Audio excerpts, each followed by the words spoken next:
ఒకప్పుడు వాయల్పాడు అనే చిన్న పట్టణంలో హేత్విక్ అనే ఉల్లాసమైన బాలుడు ఉండేవాడు. అతను ఏబీసీ స్మార్ట్ స్కూల్లో చదువుకునేవాడు. అతనికి బొమ్మలు గీయడం, కలలు కనడం అంటే చాలా ఇష్టం. కాని అతను ఎప్పుడూ నేను తర్వాత చేస్తాను అని చెప్పేవాడు మరియు దానిని వాయిదా వేసేవాడు. అది ఏదైనా సరే, ఇంటి పని, తన తల్లికి సహాయం చేయడం లేదా తన గదిని చక్కబెట్టడం.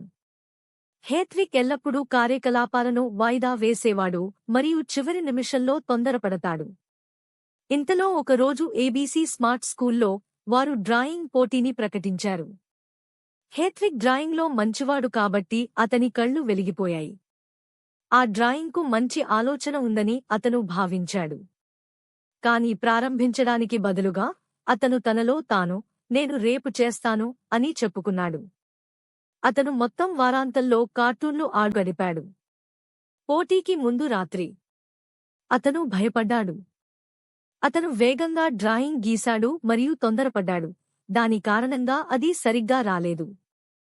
పోటీలో ఇతర పిల్లలు చక్కగా, అందమైన డ్రాయింగ్లు వేశారు. హేత్విక్ తన గజిబిజి పేపర్ని చూసి గెలవలేకపోయినందుకు చాలా బాధపడ్డాడు. ఆ పోటీలో అతను ఓడిపోయాడు. తర్వాత అతని టీచర్ వచ్చి మెల్లగా ఇలా అంది, హేత్విక్, కాలం ఎవరికోసం వేచి ఉండదు. నువ్వు దాన్ని బాగా ఉపయోగిస్తే అది నీకు మంచి ప్రతిఫలం ఇస్తుంది. ఆ రోజు నుండి హేత్విక్ మారిపోయాడు. అతను సమయానికి పనులు చేయడం ప్రారంభించాడు మరియు మంచి ఫలితాలను చూడగలిగాడు. అతని జీవితంలో ప్రతిదీ మెరుగుపడింది.